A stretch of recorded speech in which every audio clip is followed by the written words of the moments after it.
Just trying to get the little thing here going, the little video.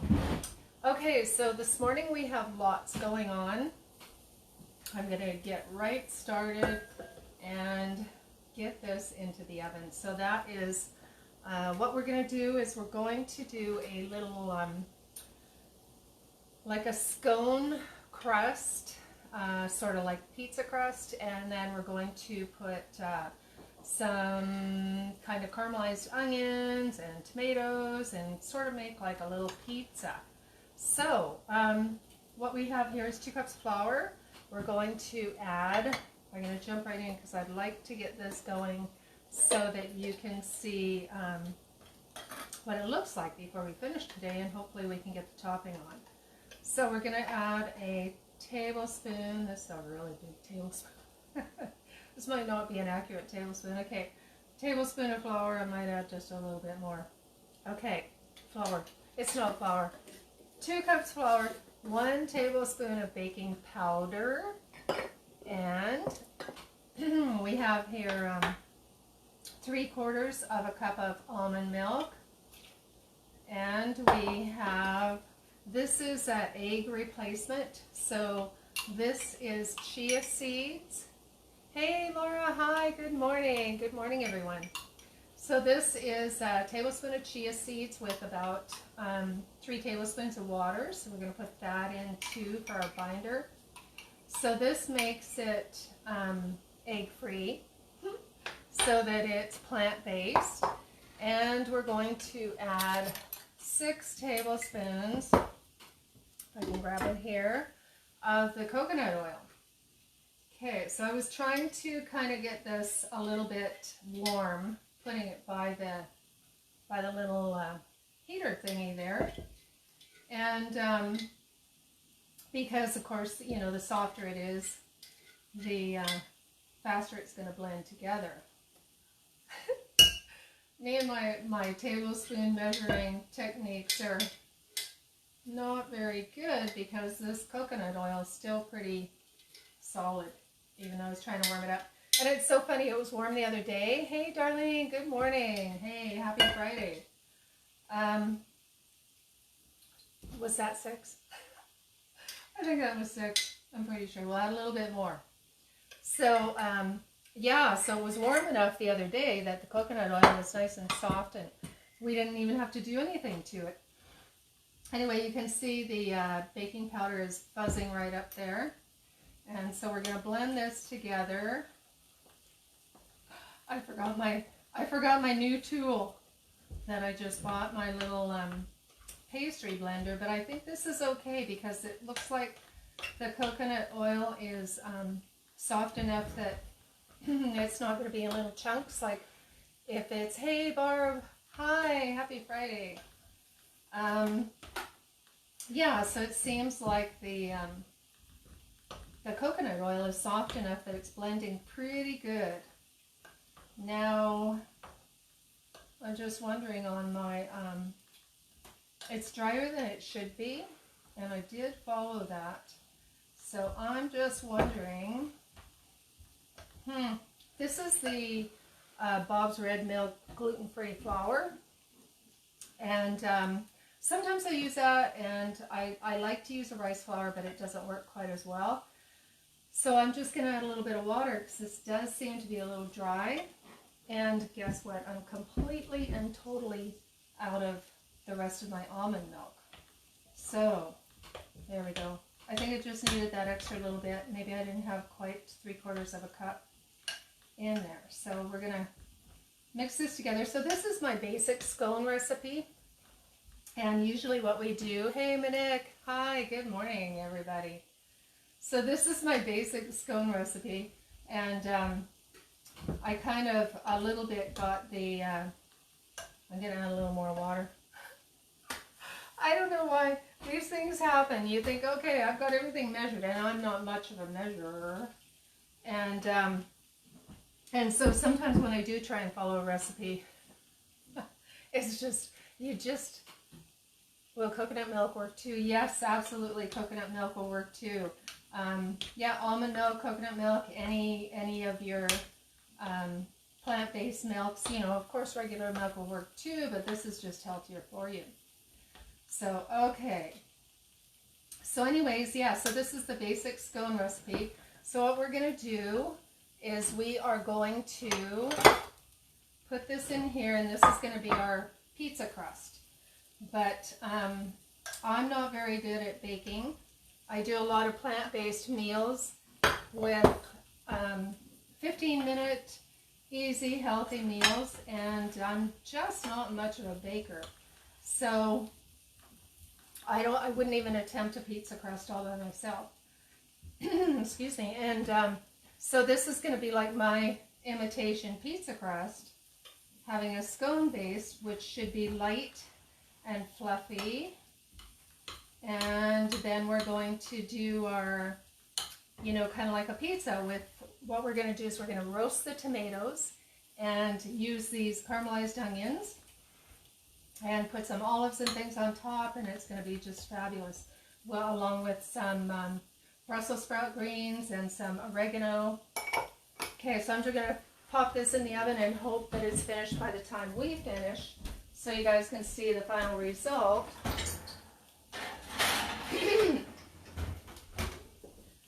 But if it's not finished, then at least you'll see the picture at the end and everything else on the topping.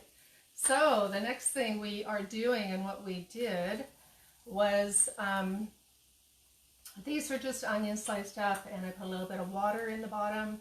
I did put a little bit of olive oil, and just gently, you know, caramelizing them. I'm sure that there are many other ways of doing it. I'm not an expert at caramelized onions, so I'm sure there are lots of other suggestions on how to do it, but that's my plan for the top of the little pizza. And then what we're going to do to add on top are these little tomatoes. What we're going to do is we're going to roast them gently, very gently, at 250 degrees for about 4 hours. So we're going to make them into like a roasted tomato, and that would be, you know, for the little pizza thing, you can use a tomato sauce or whatever it is that you want to use for the base. But I kind of wanted this to be like a fresh vegetable kind of. Well, it's not really going to be fresh because part of it's going to be cooked, but you know, like a different take on a pizza. So the other thing, if you're new to this, oh, okay, I don't know what I did with the camera, but I'm glad it looks really good. So anyways, yeah, so the important thing with the 15-minute meals, and I always say this if you're new to watching, that the most important thing is to wash your vegetables as soon as you come home from the store and get them into the fridge, because, well, I mean, especially now people are kind of used to doing that. And, you know, because of the whole COVID thing. But previous to that, I always did that, always brought it home and washed them, because that way, you know, when you're at the end of the day and you're tired and you open up the fridge, you know, you just want something that's easy, but you also want it to be healthy. And so you need to just have it ready. So if it's all washed in the fridge, then you can just go in and grab it. And I don't even take the bags of the produce out, like the broccoli or the cauliflower or whatever. What I do is I just take a knife into the fridge, and I have the little bags open. I have those little cloth, you know, the reusable, washable little cloth veggie bags, and I leave them open, and then I just go in with a knife and cut off a piece of broccoli or a piece of cauliflower or whatever, grab a few carrots or whatever it is. So, so these tomatoes, yeah, we're just going to put them in the dish, drizzle some olive oil over them, and yeah, so hi Kate, how you doing? And yeah, sun-dried tomatoes would absolutely work, and way quicker for sure. I have used sun-dried tomatoes. I think for the amount that I'm going to put on there, it might be a little, to my taste, it might be a little bit strong, although I do use and love sun-dried tomatoes. You know, you can get them in like dried, like dehydrated. I guess that's the word. You can get sun-dried tomatoes that are dehydrated. And then, you know, I often buy the ones that have the olive oil in them, and I don't really like whatever that olive oil is. So when I buy them and use them like that, I always rinse them off in hot water so that it gets most of the oil off of those ones that come in the jar with the oil. I'm not even sure if it's olive oil. But anyway, I wash them off really well to use them, and that works good. But yeah, absolutely. You can use sun-dried tomatoes on this. Whatever you want. It's your pizza, right? So this is just a really fun idea that I had. And I guess we have our little plate full here. So probably don't need that other one. I have some fresh oregano from the garden. And I'm going to use the flowers on this. And I encourage you guys to grow some of your own oregano because it's super easy. It grows like a weed. And obviously it's really great for flavoring and, you know, using in foods. But also you can actually, yeah, dried tomatoes. These are going to be like a roasted dried tomatoes. Apparently you can sun dry your own in the oven. I haven't done that before. But it would take like 10 hours, apparently. That's what I heard. I haven't tried it. But anyway, back to the oregano. So when you guys grow your oregano, you know that the oregano is antiviral. Almost everybody knows, and most people take oil of oregano or, oil of oregano for colds and flus and viral things and all that kind of stuff. So if you grow your own oregano, you know, it grows really fast and really big, and you can actually take this and dry it and simmer it in your crock pot on low, very low or warm for a few days. And so it would be, it's not going to be obviously as strong as the oil of oregano that you buy in the health food store because that stuff totally burns and it's like super, super concentrated. But still, it's a helpful thing. If you take your oregano and you put it in the crock pot on warm for a couple days, just keep an eye on it. Make sure you have enough olive oil to cover it. And then you can use that, and it is still antiviral. It won't, you know, it won't be as powerful as the stuff that you buy at the health food store, but definitely helpful. And of course, you can drink oregano tea. You can dry this and use it as a tea. It's really nice and lovely and very antiviral. Okay, so olive oil, that's what I wanted to put on here. So this is just going to be pretty simple, and just a little drizzle on top there, along with, of course, we're going to use some black ground pepper.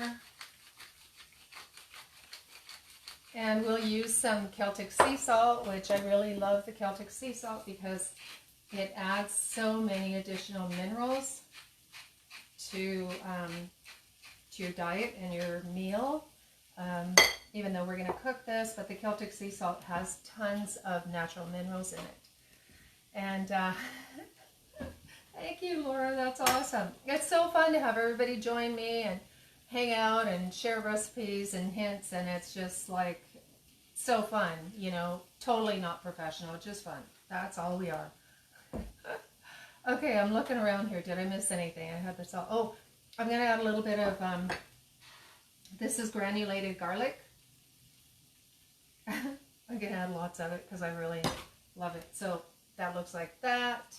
And so we're going to put this in the oven, and you know, it's going to take 4 or 5 hours, so I don't think I'm going to run that over there and put it in right now and waste your time watching me run around my kitchen. So we will, okay, we're going to put it right here and get on to the next thing. Seeing as how, we're going to give this a stir first and see if it needs water. I think it needs a little water. Okay. So, okay. So, seeing as how we have tomato seeds and oregano on our cutting board, we're going to add to that. So here we go. What we're going to add is more tomatoes and our oregano here. And I'll cut off the little ends here. And we're going to make a Greek salad to go with this beautiful pizza. So, okay, I'm going to tell you a couple things. Actually, I don't normally use tomatoes in my Greek salad because I find that they go mushy the next day. And I mean, if you have a big family and you're going to eat it all up right now, then that's awesome. But normally I don't. I'm going to show you what I usually do. I'm just going to set these aside because I think it's important. It's not really important, but I think it's important because I like to have my Greek salad. I think the flavors actually meld better the next day, but I hate it when it's really mushy, and the tomatoes tend to make it mushy. So what I do is I use peppers instead of tomatoes, and I use zucchini instead of cucumbers. So that's what we're going to do. Yeah, I'll do something else with those tomatoes. So these, I'm so thrilled. We went to a farmer's market, and it was near Duncan. And look at these amazing peppers. These are just so beautiful. They're so, you know, natural looking, like just really beautiful. So I'm going to use these for extra color. Beautiful banana peppers. And yeah, so we're just going to make the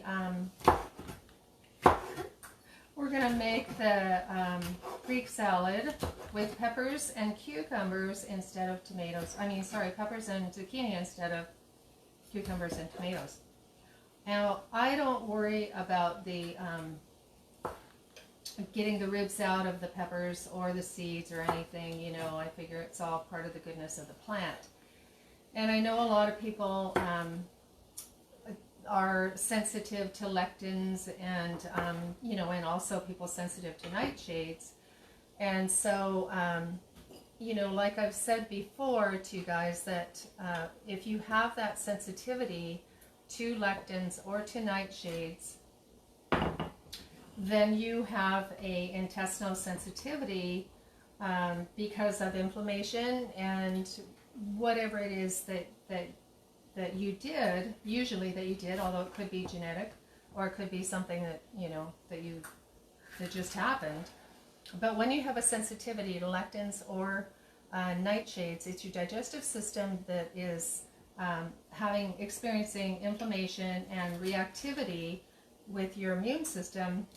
9 times out of 10, it's a leaky gut syndrome, and that's why you're being so sensitive. And so for sure, you can stay away from lectins and you can stay away from nightshades, but the ideal thing to do would be to heal your stomach and your intestinal system so that you don't have that sensitivity, because just removing the foods that create the reaction is good, but it doesn't heal anything. You know what I mean? So it's really important if you're having digestive issues like that, allergies and sensitivities, it would be highly beneficial for you to actually work on healing the problem.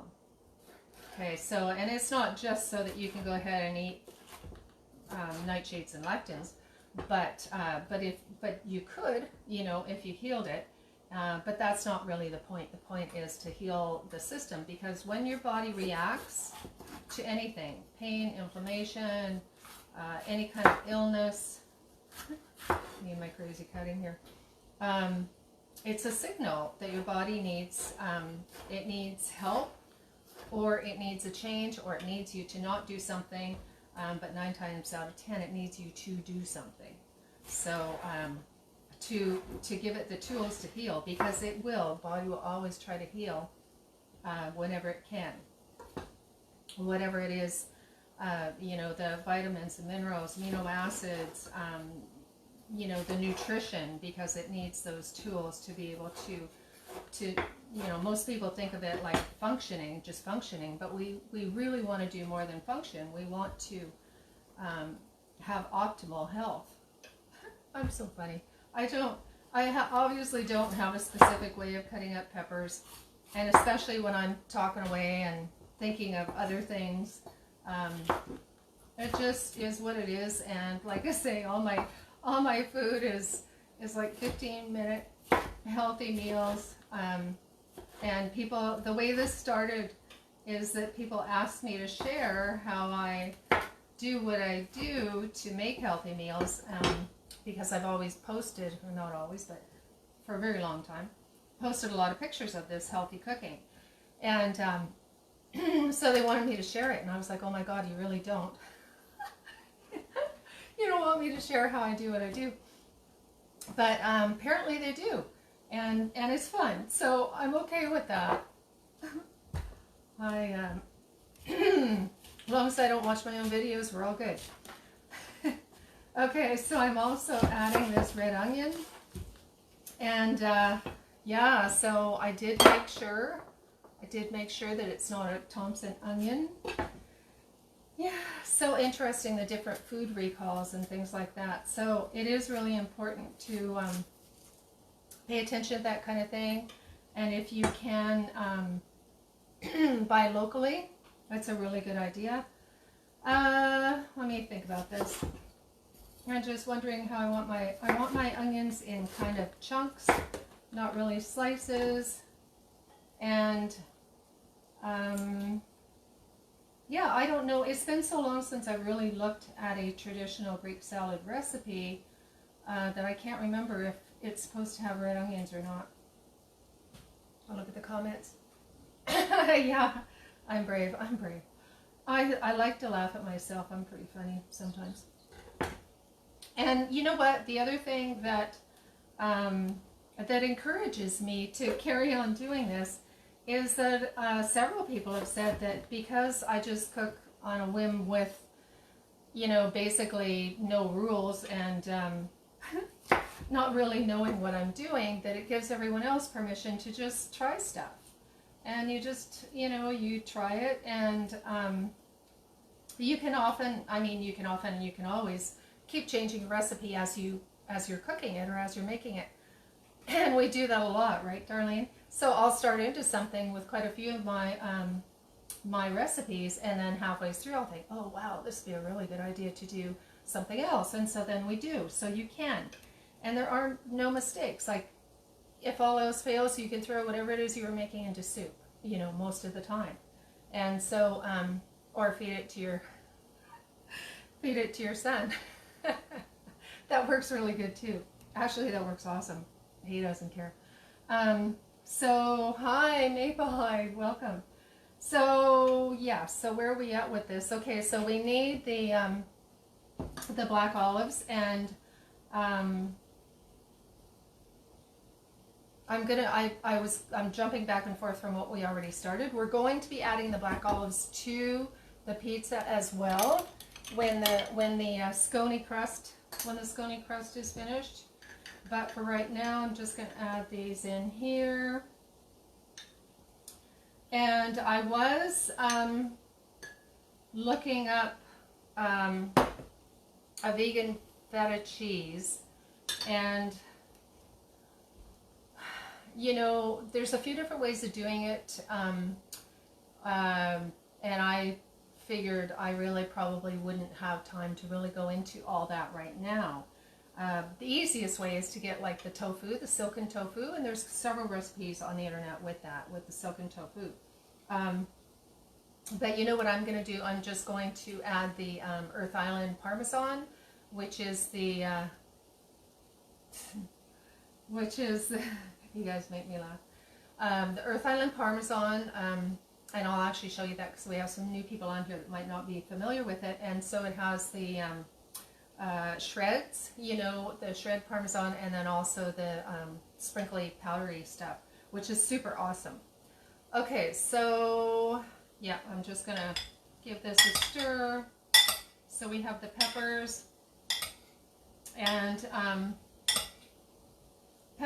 onions and olives and red onions. Yeah, I did say red onions. Okay, so this is what I usually do. I'm going to add the rest of the dressing, and then I'm going to tell you something else. there's just so many ways of doing it, right? Typically, you're going to use an olive oil to put on top of it. And then this is this is apple cider vinegar that I made, and we made apple cider vinegar last week. Actually, I've got 6 gallons of the apple cider vinegar perking away, and that's just so easy. You just put your apples into the into whatever the glass container is, and add, you know, for a quart, or no, sorry, yes, for a quart you would add like a 1/4 cup of an organic sugar, but I did gallon jars, so I used a cup, and just water.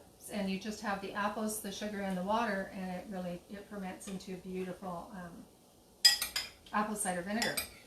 So we're going to add this, and the other thing I am going to add just a tiny bit, like usually, a lot of times I'll use apple cider vinegar, maple syrup, and in this case I'm going to add just a tiny bit, just to switch it up a bit. I've got 2 different things I want to go for here. Is the coconut sugar, and it just gives it a little bit of a different flavor. The maple syrup is very sweet and rich and lovely, but the coconut sugar has, I don't know, it just gives it a little bit more of an exotic flavor. And the coconut sugar has a lower glycemic index than any other sugar, even organic sugar or cane sugar. So it is a better choice for people with blood sugar sensitivities. And if you're really sensitive to sugar or you're diabetic, you can use a monk fruit, which is a fruit, and it's super sweet. You don't need very much of it, and that works really good too. Okay, so you can see that we just need a little bit of salt and pepper on here. And so if you want to, like if you were going to eat this whole thing, I didn't make very much here, but if you want to, you can add, of course, tomatoes to it, and you can add your cucumbers to it. Oh, that's what I forgot, was the zucchini sitting right in front of me. I kept thinking there's something missing in there, and I couldn't think of what it was. So, yeah, so you can add the cucumbers and tomatoes to it if you want. I just find, especially with the tomatoes, they just get really mushy. And I guess it depends on your cucumbers, how firm they are, or whatever it is that, you know, however they are. Like you could take the skins off, or you could leave the skins on. And so in this case, I'm just contemplating if this skin is tough. Not bad.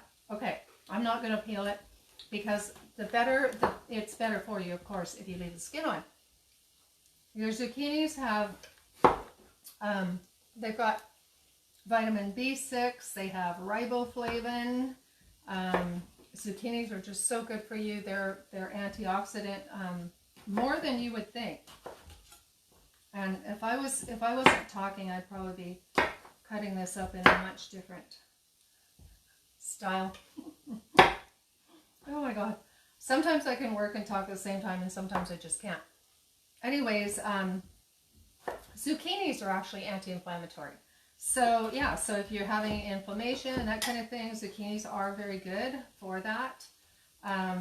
You know, so, you know, I talked about the peppers having the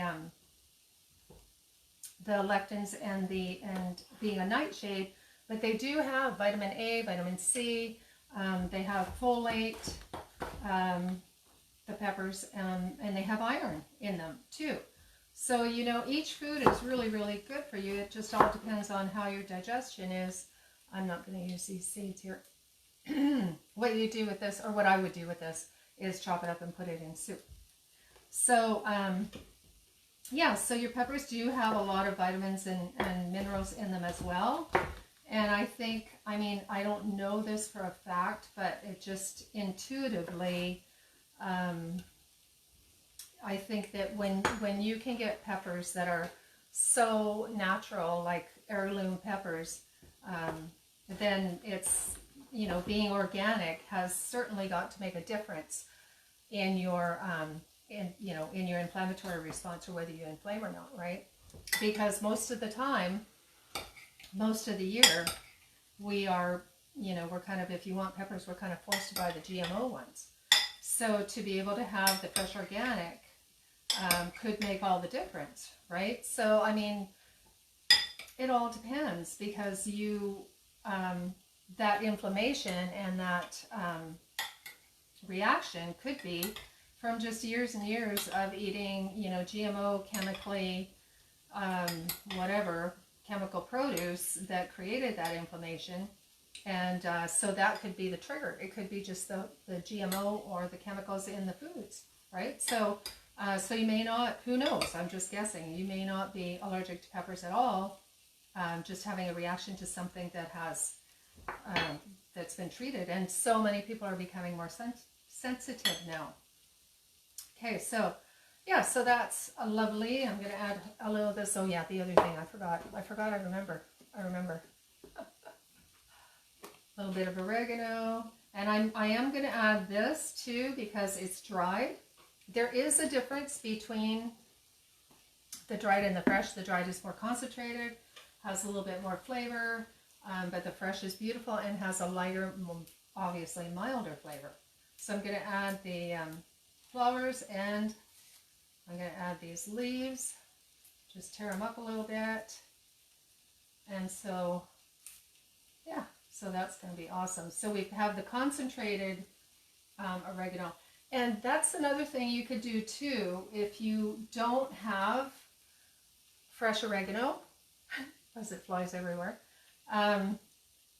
If you don't have fresh oregano, you could take your, your dried powdered oregano, and you could put that in a little bit of olive oil in your crock pot on low, and create a oregano oil as well. So see, I'm adding quite a bit of the fresh because it is much milder. So there we go. Okay, so that's going to be, it keeps flying out of there, too small of a dish. Okay, so that's that. You need to put a little bit of red here. I like to have the colors kind of even, There we go. All ready for the picture. Okay, so we have the tomatoes that are going to go in the oven, and they're going to be roasted. We have the Greek salad made, and we have the scone thing, pie crust, I can't even talk now, pie crust in the oven.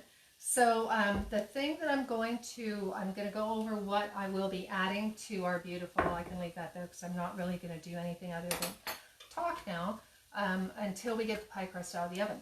So pretend this is your pie crust.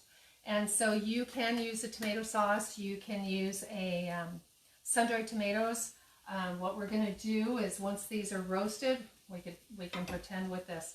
We can have the tomatoes on here, and then I'm going to put some olives on top. And one of the things I was going to do, which I think is super cool, I mean, we can add zucchini to the top, but you can add all kinds of vegetables to the top of this. Obviously the onions are probably going to go next after the tomatoes, the onions, the olives, zucchini, you could use the onions. And this is what I want to show you. We made this yesterday. So this is it's eggplant, baba ganoush. It's baba ganoush, or baba ganoush, however you want to pronounce it, either. And so we made this yesterday, and it turned out really, really good. It's not quite as creamy because I didn't add the tahini to it. I don't really like tahini. But it has this really rich, beautiful, it is kind of a Mediterranean flavor, I think, that'll go beautifully on this. So we're going to put some of the baba ganoush on the top too. So that'll be really super awesome. And for the flavoring. So that's going to meld in with the pizza crust and the tomatoes and the onions. And then we could add red onions and peppers and zucchini and all kinds of things.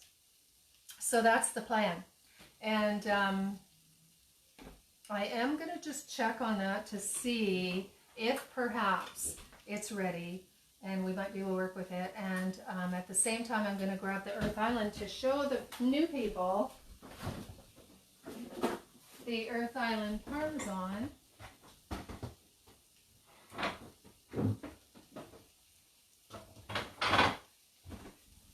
Now I have a look in the oven here. No, they're not taken out. I might have made it a little too thick. It should, you know, in my mind, it should be ready in about 20 minutes, but the last thing you want is for it to be doughy in the middle, or last thing I want anyway. Okay, so this is the Earth Island Parmesan, and as you can see, it's got just like regular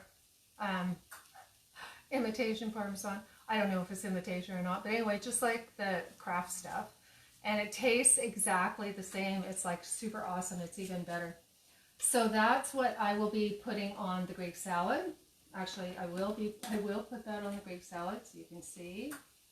And it comes out, as you can see, just like regular Parmesan. So that's like instead of the feta. So that's just going to make it taste amazing.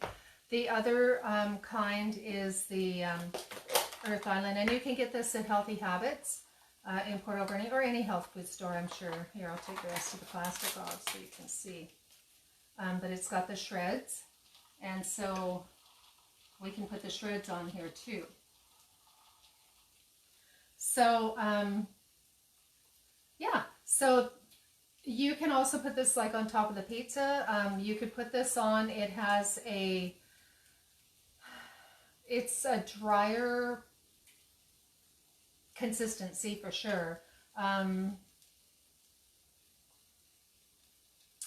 Just trying to think of the kind of cheese it tastes like.